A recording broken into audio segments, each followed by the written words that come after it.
Hello, my dear friends. Welcome back to all of you in my YouTube channel. I am Vivek Misra and welcome to all of you in my classes. Here we are going to discuss our topic. देखिए, इसके पहले की video में आपने पढ़ा था अवतल दर्पण की सहायता से F बराबर R/2 के सूत्र का निगमन।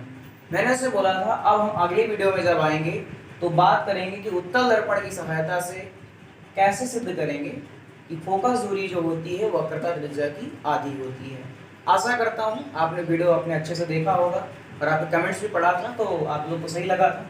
चलिए शुरू करते हैं फटाफट। आइए देखिए, सबसे पहले हमें प्रूव करना है F बराबर R/2। जैसे अगली बार के सब कुछ वही करना है, बस केवल थोड़ा सा दर्पण चेंज है, एंगल भी थोड़ा सा बदलेगा।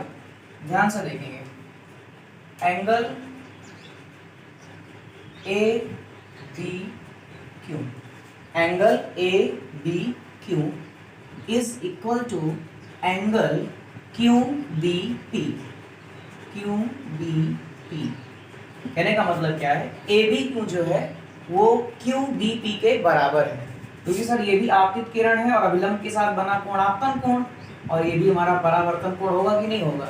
सेम जैसे अगली बार किए थे हम लोग, वही चीज हमारा प्रोसेस यहाँ पर भी है कि परावर्तन के नियम से, किसके नियम से, परावर्तन के नियम से। ये हो गया हमारा समीकरण 1। अब देखिए यहाँ पर, जैसे उसमें पूरा AB जो है समांतर है OC के, AB समांतर है OC के, और QC एक तिर्यक रेखा है। ठीक है, AB समांतर है OC के, QC एक तिर्यक रेखा है। तो ध्यान से देखिएगा सर, एंगल ABQ जो है वो बराबर होगा एंगल BCF के, यानी कि जो ये वाला एंगल है ये बराबर होगा इस एंगल। नहीं समझ में आया है? चलिए दिखाते हैं आपको ध्यान से। देखो सर, मैंने ये बोला कि ये दोनों समांतर रेखा है, इसको आप चाहे तो डॉटेड लाइन से बढ़ा दो, ऐसे समांतर है कि नहीं है। अब इसी को QC एक तिर्यक रेखा काट रही है, ये हो गई आपकी कौन सी रेखा, Q और C।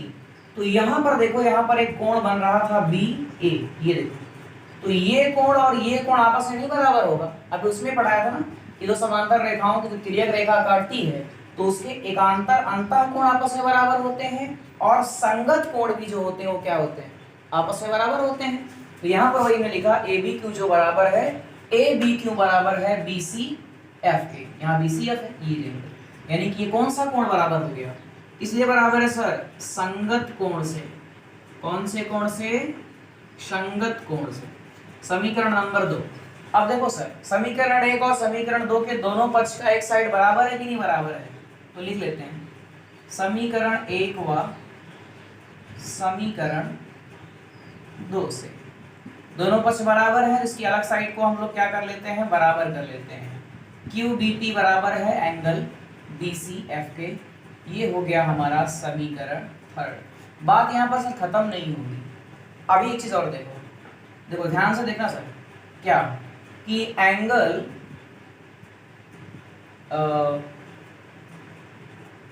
BCF बराबर है जो एंगल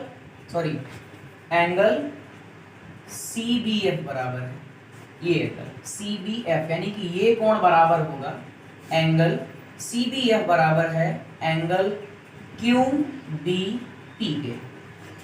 एंगल CBF यानी कि ये कोण इस कोण के बराबर है। क्यों बराबर है, तो ये ऐसे जब दो रेखाएं दूसरे को कट करती हैं उसके शीर्षाभिमुख कोण क्या होते हैं, आपस में बराबर होते हैं कि नहीं होते हैं।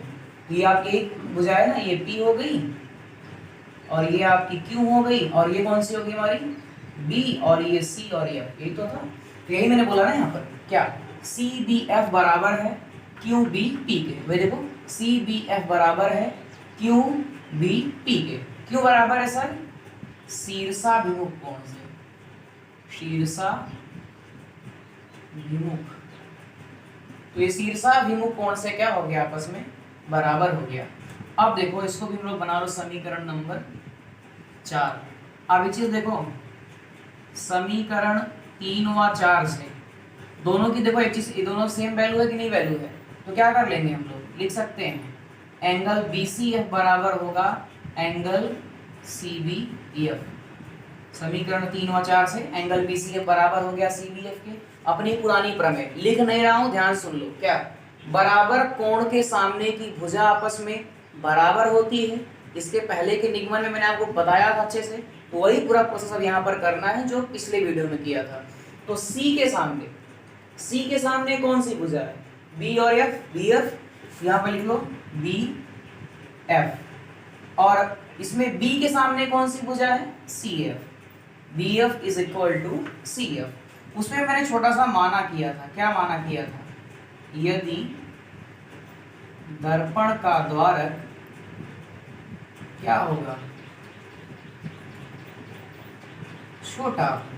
अब जब दर्पण का द्वारक छोटा होगा, ये BF हो जाएगा PF के प्लेस पर, वही पूरी value, BF is equal to PF। तो क्या BF के स्थान पे PF रख सकते हैं, मैंने माना किया कि दर्पण का द्वारक छोटा हो, ये यहाँ पर चला आएगा, तो PF जो होगा वो BF के बराबर होगा। क्यों होगा, दर्पण का द्वारक छोटा हो, तो BF बराबर PF हो गया।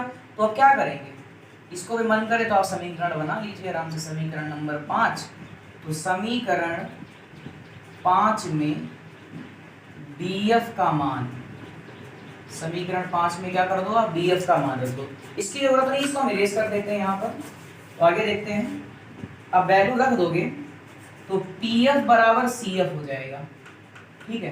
फिर जो पूरा प्रोसेस वहां पर किया था, पूरा वही काम यहाँ पर भी करेंगे। क्या करेंगे, दोनों पक्षों में PF जोड़ने पर, दोनों पक्षों में PF जोड़ने पर हो जाएगा PF plus PF is equal to CF plus PF। अब ये हो गया हमारा 2PF बराबर, और CF PF मिलकर, ऐसे उसमें बताया ही था आपको, CF और PF मिलकर PC हो गया। अब ध्रुव से लेकर के फोकस के बीच की दूरी फोकस दूरी हो गई, और ध्रुव से लेकर केंद्र के बीच दूरी वक्रता त्रिज्या हो गई। तो हो गया F बराबर R/2। तो ये हो गया हैंस प्रूफ। उत्तल दर्पण की सहायता से हमने यहाँ पर ये सिद्ध कर लिया कि फोकस दूरी जो होती है वक्रता त्रिज्या की क्या होती है, आधी होती है। प्रोसेस क्या क्या लगता है इतना केवल ध्यान दीजिएगा। केवल यहाँ पर परावर्तन के नियम से कैसे एंगल बराबर हुआ, संगत कोण से कैसे बराबर हुआ, शीर्षाभिमुख कोण से कैसे बराबर हुआ, उसके बाद दर्पण का द्वारक छोटा हुआ। बहुत इजी निगमन है इसका, बहुत हम आराम से कर सकते हैं, ठीक है। वीडियो अच्छी लगी हो तो लाइक करिएगा, शेयर करिएगा अपने फ्रेंड्स के साथ, और नए हो अगर चैनल पे तो फटाफट वीडियो करना लाइक और चैनल को कर लेना सब्सक्राइब। इसके बाद आने वाली वीडियो में हम डिस्कस करेंगे 1/f बराबर 1/v प्लस 1/u के सूत्र का निगमन अवतल दर्पण की सहायता से। तब तक के लिए बने रहिएगा। That's all, love you all.